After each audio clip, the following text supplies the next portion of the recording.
L'œil de la e-santé est présent à la 60e édition de Santexpo. 60 ans que ce salon rassemble chaque année le monde de la santé et du médico-social autour de ces grandes mutations. Et pour cet anniversaire, la Fédération hospitalière de France a choisi un cap clair, l'excellence en santé, pour toutes les générations, sur tous les territoires. 36 000 participants attendus, 700 exposants, plus de 250 prises de parole en 3 jours. Chercheurs, soignants, décideurs, start-up, ministres, tout l'écosystème de la santé française est réuni ici pour une question centrale: comment bâtir un système de santé à la hauteur de ses ambitions? Retour sur les temps forts de cette première journée. Pour ouvrir cette journée, place à la conférence inaugurale avec 2 figures incontournables: Arnaud Robinet, président de la Fédération hospitalière de France, et Stéphanie Rist, ministre de la Santé. Arnaud Robinet a posé un constat d'entrée. La santé comme bien commun est fragilisée. Crise d'accès aux soins, instabilité géopolitique, souveraineté sanitaire. Dans ce contexte, l'hôpital public devient un pilier de la résistance nationale. Face à l'engorgement de l'aval, il plaide pour une prévention prioritaire dans tous les territoires et appelle les pouvoirs publics à engager sans attendre les transformations nécessaires à l'approche des présidentielles. Et il souhaite faire de la transition démographique la grande cause nationale 2027, voire du prochain quinquennat. Stéphanie Rist a ensuite identifié les besoins de l'hôpital, financiers, organisationnels, mais surtout les besoins d'un horizon mobilisateur à construire collectivement, au-delà de l'État seul. Sa conviction, l'hôpital doit renforcer son rôle de locomotive territoriale en développant les activités complémentaires, dont certaines portées par le numérique comme la télémédecine, la téléexpertise ou encore l'intelligence artificielle, mais aussi en accélérant les coopérations dans les GHT et en dépassant les clivages ville-hôpital et public-privé. Côté financement, elle annonce 6 milliards d'euros supplémentaires sur 10 ans, qui, ajoutés au crédit du Ségur, pourraient représenter jusqu'à 12 milliards d'euros débloqués d'ici 2036 pour soutenir les projets en région. Ce cadre posé, c'est sous l'angle qui est le nôtre, celui du numérique en santé, que nous allons poursuivre ce tour d'horizon.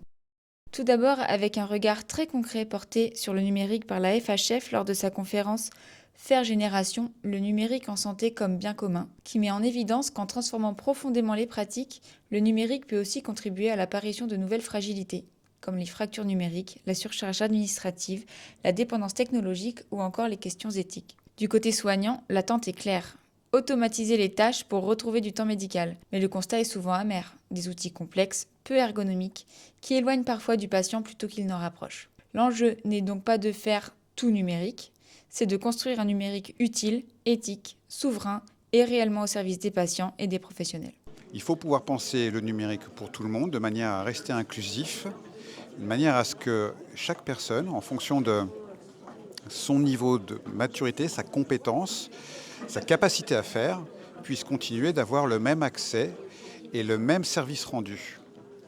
Et pour ça, on a vu comment les établissements pouvaient s'organiser pour rendre le numérique le plus possible inclusif au niveau des patients et au niveau des soins. Ce constat a également été mis en lumière par Pulse Life dans sa conférence Intelligence artificielle, fin des médecins ou médecins augmentés? Après avoir rappelé que l'objectif de l'IA était de réallouer du temps médical pour le patient en réduisant la charge mentale des médecins, force est de constater que l'écosystème est encore flou, et ce notamment à cause d'hétérogénéité dans l'adoption et de la présence d'incertitudes sur l'impact réel de ces technologies. Les médecins, ce sont à chaque fois des besoins, des attentes, des pratiques, des historiques, des spécialités différentes. Et donc, il faut savoir les aborder selon ces critères-là. Et donc, le critère de la formation, on l'a compris, est absolument essentiel. Si la valeur de ces outils repose surtout sur la confiance, la sécurité, la traçabilité des sources et l'intégration dans des environnements contrôlés, sa finalité reste bien la préservation de la relation patient-soignant et la construction d'un modèle soutenable et souverain qui va bien au-delà de la simple promesse technologique. La relation patient-soignant à l'ère de l'IA, c'est justement ce qu'explore le baromètre OpinionWay pour Orisha, dont la 2e édition a été dévoilée ce jour. Les chiffres sont parlants. 77% des soignants citent la charge de travail comme premier frein à une relation de qualité avec leurs patients. Côté patient, il a été constaté une tendance à la surconsommation médicale, mettant à mal la légitimité historique des médecins, jusqu'ici non discutée. De nos jours, la confiance doit se démontrer. Dans ce contexte, l'IA n'est pas perçue comme une menace, mais comme un copilote.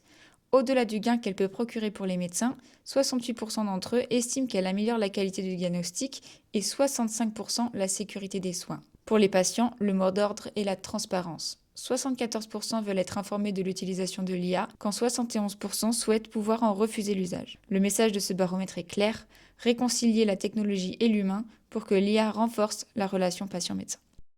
Mais le sujet de l'IA cache un autre sujet fondamental dont dépend tout le reste, la donnée de santé. À Santexpo, le sujet a occupé une place centrale, nourrie par les discussions notamment autour de la souveraineté. Ce sujet a été abordé lors de la conférence de l'IFEN, Souveraineté en santé, de la donnée à l'IA, construire l'Europe qui soigne.